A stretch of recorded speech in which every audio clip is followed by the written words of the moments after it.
everyone, and welcome to another installment of Museum Monday. Elle, thanks for joining me back in the museum. Looking forward to it. As you all know, March is Women's History Month. Yes. And this is a great time to talk about the role of the women of Gettysburg before, during, and after the Battle of Gettysburg.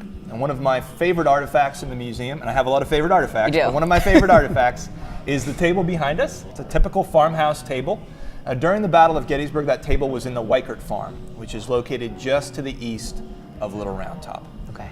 During the Battle of Gettysburg, there's a young woman named Tilly Pierce who lives in the town of Gettysburg. And when the fighting begins, Tilly does what a lot of Gettysburg women did. They tried to escape the battle, so they moved, they fled the town. And by a trick of fate, Tilly ends up going from the town to the Wiekert farm, which is just as dangerous as the town. So she's like immersing herself in the action. Yeah.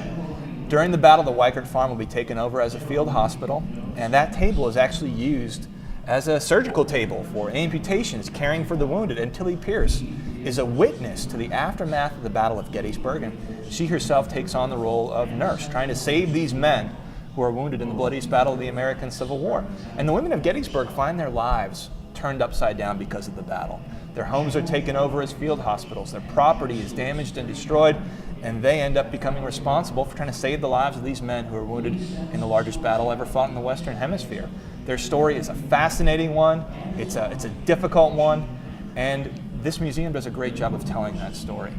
My favorite thing about these Museum Mondays is that we learn an expanded narrative of what happened here. I hope you can join us, and if not, we'll catch you next week.